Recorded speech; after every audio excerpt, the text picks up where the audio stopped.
Politicians on both sides of the aisle have been critical of President Obama's decision to take part in the military campaign against Gaddafi's regime. Senator John McCAIN has said that not only does he agree with the no-fly zone, he thinks we should do even more to oust Gaddafi. And joining me now to explain, the man himself, Senator McCAIN. Senator, welcome back. Good to see you. Thank you, Sean. Senator, nothing I'd like to see more than Gaddafi gone. I'm going to lay out my case, and I want you to shoot as many holes in it as you want, okay? I think it's too little, too late. We telegraphed no boots on the ground. That means we're not committed to victory, in my view. I think we may be supporting rebels that we don't know who they're associated.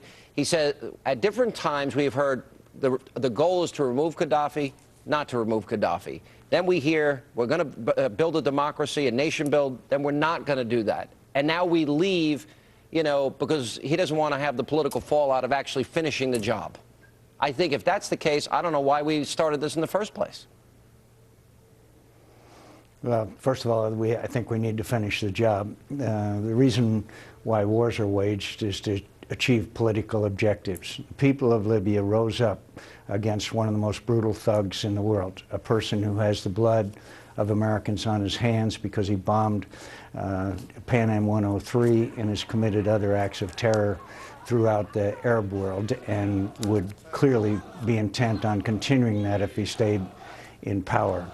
We could have, by imposing a no-fly zone immediately, given the kind of cover for the anti-Gaddafi rebels to succeed, and they would have succeeded, not only in my view, but other military experts. Instead, they dithered and went back and forth, and all this conversation about multinationalism and the Security Council. Meanwhile, Gaddafi, through firepower and air power, was able to regain an initiative, and now he has cities surrounded where terrible things are taking place. Just in time, outside of Benghazi, when they would have gone into the suburbs of Benghazi and committed massacre, that's what he committed to do, we brought in air power. But still, that momentum has not been reversed, as we have seen Misrati and Ajabaya surrounded by Gaddafi's forces.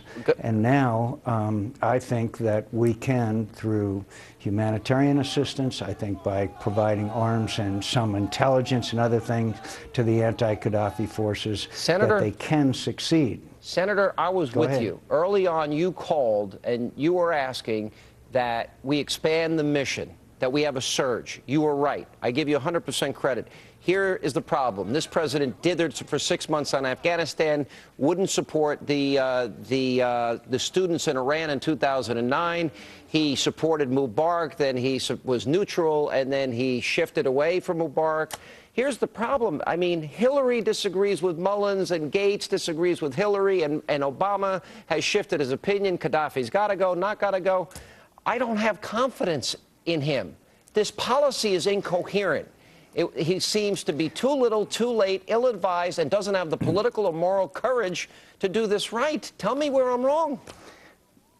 I understand your concern, and I share those concerns, and it is incoherent when you say Gaddafi must go and then say that the mission is only there for humanitarian purposes. But we are attacking his forces on the ground. We are keeping 2 major cities from being overrun, and the people are already being subjected to terrible atrocities as we speak. And I believe that with continued ground attacks, we can succeed. By the way, this latest announcement I just read that somehow NATO would take over the air, the no-fly zone, and the United States would continue the other activities is something, frankly, I don't understand. I haven't had time to absorb it, but I've never seen any decision quite like that. No, I never have either. The fact remains, it is in our interest and America's interest and the world's interest to not have another Srebrenica, to not have another Rwanda. Every time we say never again. And so I want to see us continue to use our air power, not ground troops,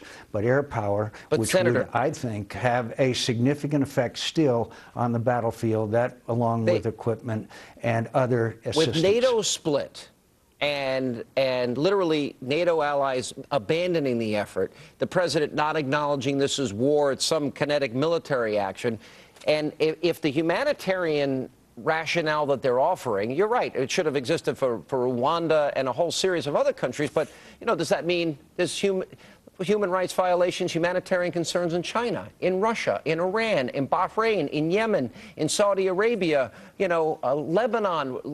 Where do we go? I mean, from here? It seems to me that he was forced into doing something instinctively he doesn't want to do.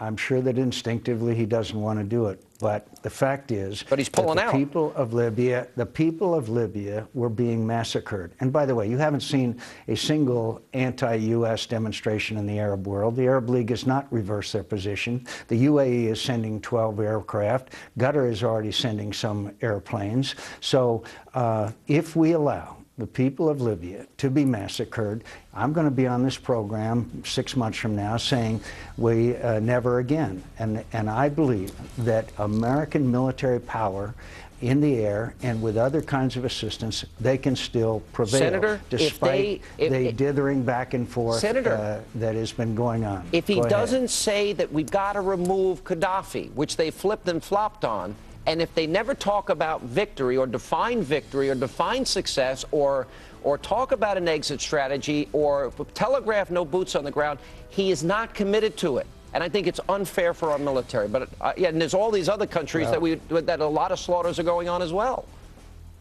Right now, there are air attacks on the Gaddafi's forces on the ground. If those can continue, maybe we can save those people. But I'll tell you what, if you bail out right now, Sean, and I heard all the criticism, we bail out right now, then we will see massacres of enormous proportions. I agree. We can still win. We can still win this thing. You know what? So if you were president, I'd be behind you. I'm going to continue to urge. But you're not president. I'm going to still urge the president to use our air power and use our other assets to help these people survive. A lot of thousands of lives are at stake right now, my friend. Senator, if you were president, it would be done right. He is timid and he's inconsistent. This is incoherent.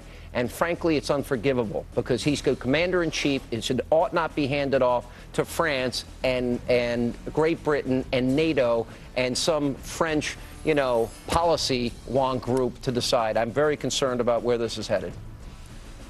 I'm concerned about where it's headed, and we passed up a golden opportunity 3 weeks ago.